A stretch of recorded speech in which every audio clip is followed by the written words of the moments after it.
Where's my cucumber? No, no.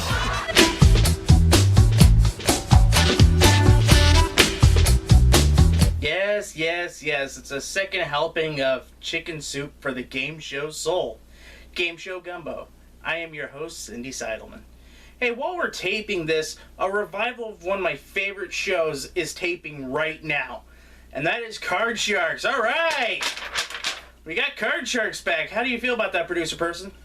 Cool. Good. We also got Pressure Luck coming back as well. But I'm more excited about Card Sharks. Former Soup host Joel McHale was selected to host the show, and I am very excited about this because that means almost every single person who has hosted a Soup show or a Soup-like show has hosted a game show. You know what that means? It means I could potentially host a game show in a few years. All right! But you know what? The reason that Joel McHale got the gig for Card Sharks is because he had to reenact a special scene from Almost Live.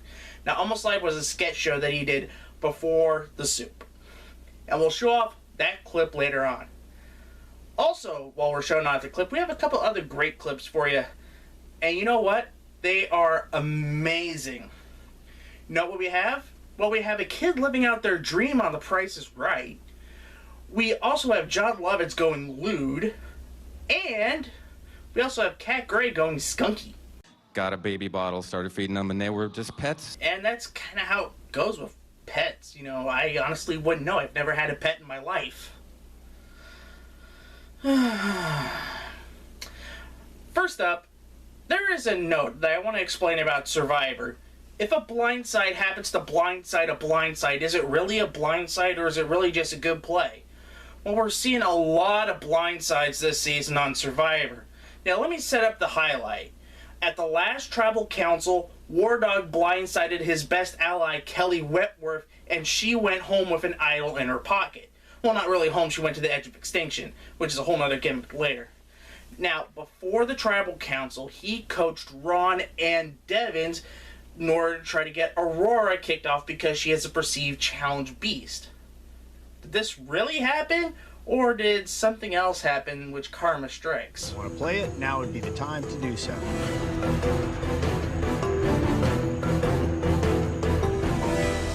Okay, how are the votes? Yeah, as we receive votes. First vote, Aurora. War Dog. Aurora. That's 2 votes, Aurora.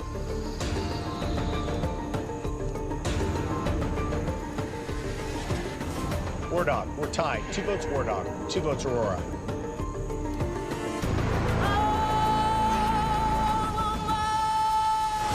War Dog, that's 3 votes War Dog. That's 4 votes War Dog, 2 votes Aurora.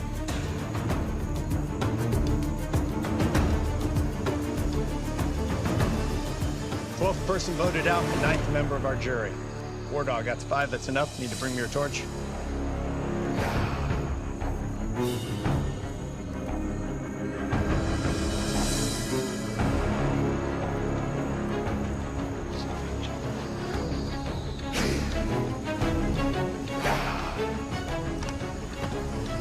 War Dog, the tribe has spoken. Y'all made the right decision. Good luck, family. Love you. Hey, ease off, Wentworth. They really didn't do it for you. They didn't like returning players, so that helped get you booted off. The reason he got booted off because he acted like Tony Vlachos from Survivor Cagayan. Without the charm, the ability to find idols, the ability to win any idols, and also, he didn't do a great llama impersonation. I'm sorry, I don't talk llama. I'm supposed to talk llama to you. Wednesday on Survivor, it's the Loved Ones Challenge. Tune in and see what weird things they'll have the loved ones do this time around just so they can feel a little bit at home. When I was a kid, I always wanted to grow up and be a game show contestant and someday get to come on down on The Price is Right. Well, now they don't have to do aging anymore as they have Kids Week going on. In this middle schoolers episode, highlight a kid named Madeline gets to live every single Price is Right fan's dream. Get to come on down and drop pucks for cash. Good luck. Thanks, love this On your way up, good luck to you. Here she goes. Okay, Madeline, one at a time. Put a chip up against the wall, let it drop. You're looking for $10,000 right here in the middle. Good luck. 10,000 right in the middle. Here we go. Come on down in the middle, $1,000.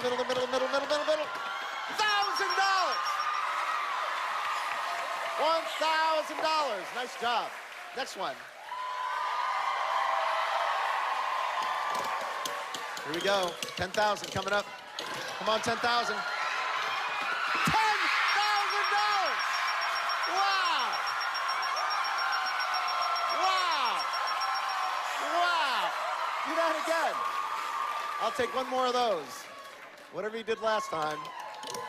Here it comes. $1,000. So far, Madeline has $12,000. Let's see another 10,000, Madeline. There you go. That's what we're talking about. 10,000. Darn it. Darn it. One more time. 10,000. Last chip. Perfect. Come on, 10,000. $13,000. Madeline, come on down here. That's Wow. awesome. Nice Wow. job. Come on down here, Madeline. Well. Somebody just paid for their first year of The college. kids truly are our future. Allison wins 15 grand on Double Dare. Allison wins 13 grand on The Price is Right playing Plinko. And here I am ranting in front of a camera showing off highlights for nothing. Makes me feel like more of a failure that I didn't accomplish anything in middle school. Who wrote that? The Price is Right train rolls on every weekday on CBS, Monday through Friday at 11 a.m. Eastern, 10 a.m. Pacific. See more kids at heart win lots of prizes, enjoy themselves like they were 12 years old again. Cat Gray is the musical director par excellence on Let's Make a Deal, but yet we really don't get to know too much about him. You know, he's in his corner, he plays his keyboards and everything. We might see him laugh every now and then, but we don't really get to hear him talk. We don't get to know anything about him. Well, thankfully, the deal makers at Let's Make a Deal answered our calls. In this highlight, we get to know about Cat Gray's love for animals, even the smelly ones. Each question is about one of the Let's Make a Deal family. Every time you're correct, we'll give you $500. Easy peasy. Okay. All right, let's see. Start with question number 1. Who owned 2 skunks as pets when they were a child? Wayne, Jonathan, Tiffany, or Kat? Who owned 2 skunks as pets? Wow. I'm guessing Cat. Now, why would you go with Kat as a guess? He seems like the artistic, creative, eccentric one. You know what? That's a great answer as opposed to, he seems like a guy who'd own skunks. You're right, Cat Gray. Cat, tell us why one would own 2 skunks. I grew up in an extremely rural area, and I found them in a field one day, 2 tiny baby skunks. So I kept coming back every couple hours to check on them, and it seemed like the mother had been lost in some kind of way. So I adopted them, got a baby bottle, started feeding them, and they were just pets for their whole lives. Never sprayed once. You're so sweet, Cat. After seeing that clip, Phoebe Buffay and her friends decided to tirelessly make a song about that one clip. And now you know the genesis of the song, Smelly Cat. What? Why? Learn more about the enigma that is Cat Gray and the question that is Jonathan Mangum on Let's Make a Deal. Heard that deals will be made and zonks will hopefully be dodged, or something to that effect. Stick around, we have more history coming up on this edition of Game Show Gumbo.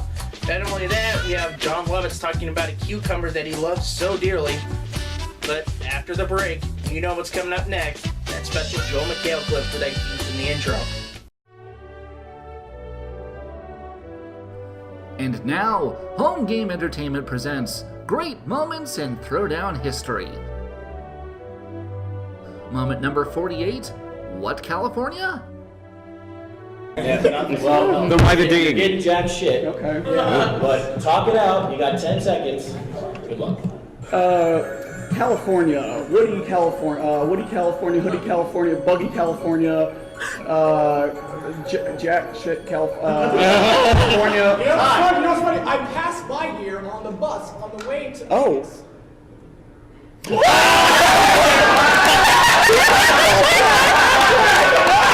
Jessica, if you're watching this, hire them for DPG.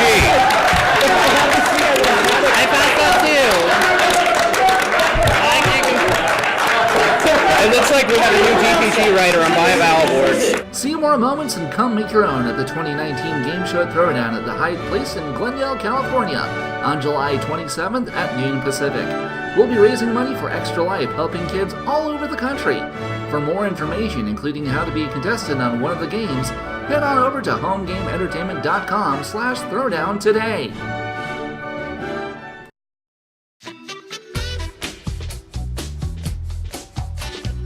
Welcome back to a historical episode of Game Show Gumbo. I'm Cindy Seidelman. At the intro of the show, I talked about Joel McHale getting the Card Sharks hosting gig.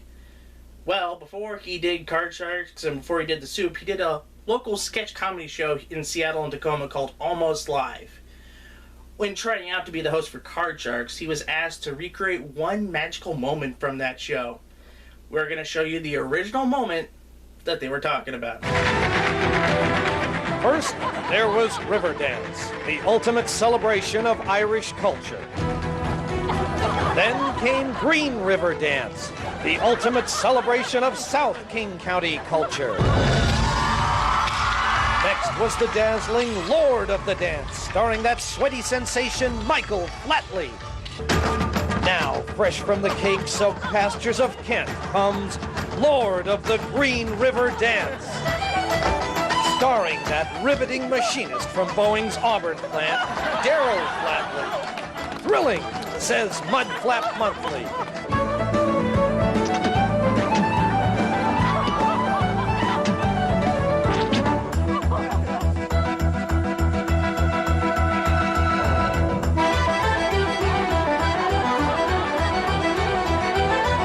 Spectacular, says Chainsaw Digest.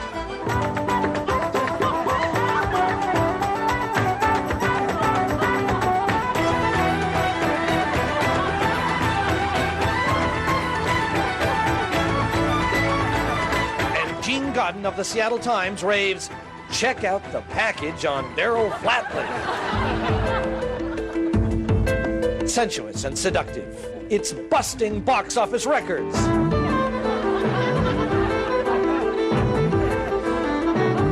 Now, in its 6th month at the Auburn Center for the Performing Arts, Lord of the Green River Dance must end soon.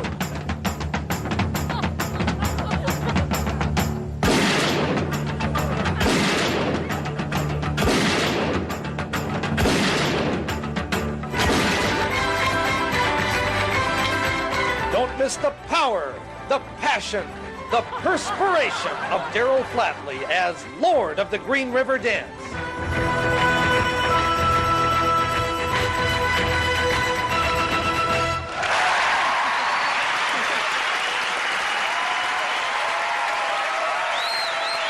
All right, I admit it. There are no rumors to the fact this is absolute fake news. I actually just wanted to show off the highlight and just remind everybody how awesome Almost Live was back in the day. So let's move on, shall we, and forget that ever happened. Family Feud has actually ruled the roost like nobody's business when it comes to questions about male genitalia in game shows. However, enter a new challenger, and funny you should ask. In this highlight, they actually go one step beyond about talking about male genitalia. Enter Jon Lovitz to make it even more uncomfortable. Make it happen by flipping of a coin. Gloria, you shall go first, and we get our party started with the one and the only Mr. Jon Lovitz. Front and center, ladies and gentlemen. How you feel, ma'am? I feel fine. You look spectacular. I know. We start with a true or false. The squirting cucumber is a plant that ejects a stream of liquid containing its seeds up to 20 feet away. I got in trouble when I said the same thing about my cucumber. I'm sorry. 20 feet doesn't seem very far to me, but I'll say it's true. Gloria, you heard what Mr. Lovitz said. You think he's right or wrong? I think he's right. The correct answer, that is true. $100. You know, it's rare they would get a question about shooting off seed. I mean, it's just... I just hope he doesn't say anything about an ATM. Every correct answer, $200. Hey, Jon Lovitz, true or false? A drunk Tennessee man was arrested for trying to have relations with an ATM. I was just trying to make a deposit.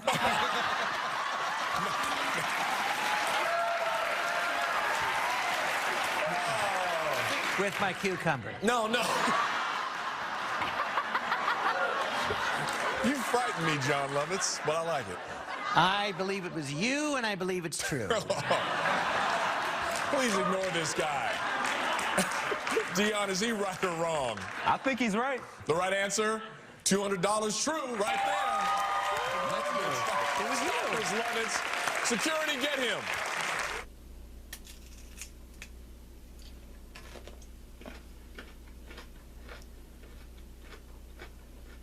Oh, what are you doing? What? I cleaned it! This is right! Hey, if you really wanted to make a PG-13, you needed to use an eggplant. We can't afford an eggplant! More hilarious get my cucumber just squirted. Seeds are everywhere. Not right. Check out Funny You Should Ask via your local channels. Go to their website and see when it's on in your area. Ugh. Ugh. Oh. That was a bit messy. Seriously though, you really should have cleaned that. I did clean it. At least I thought I did. Oh. There, I feel better now. Who says we don't have props? Pauskowitz, Verid, Rudder, Jennings, Carroll, Timanis. You know what? All of these are some of the best players known to man in Jeopardy history. Speaking of Jeopardy history, enter a new mega champion in James Holtzhauer. In this highlight, he does something that has only been done once in Jeopardy history. And it's so wonderful that we have to enshrine it as the Game Show Gumbo Clip of the Week. Following up on what I mentioned a few moments ago, in order for James to once again bump himself out of the top 5 in one-day winners on Jeopardy, he will have to wager the proper amount, and he will also have to come up with a correct response. And today, the category, as you can see, is American history. Players, here is your clue. On May 1st, 1869, these two men met at the White House 4 years and 3 weeks after a more historic meeting between them. That takes you up to 15,601. You're going to finish in second place unless James did something really, really weird, and I don't think he would have. Did he come up with Grant and Lee? He did, and he says, high autumn. That season doesn't begin for months. Yeah, it's not her birthday for a while either, but... Oh, all right.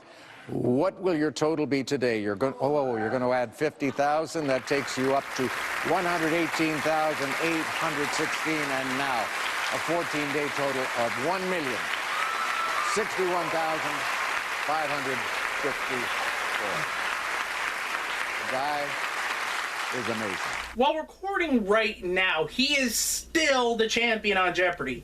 And I gotta say, I am very impressed with Holtzhauer. He gambles right.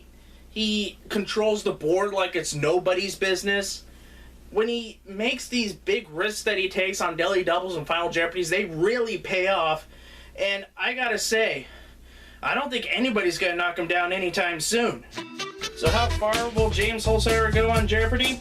Well, all you gotta do is just watch Jeopardy every Monday through Friday. There is no other question I could give. Well, that's gonna wrap up this edition of Game Show Gumbo. I'm Cindy Seidelman, and I love cucumbers. I want you to join us next time for some more highlights. See you next time. Go cucumbers.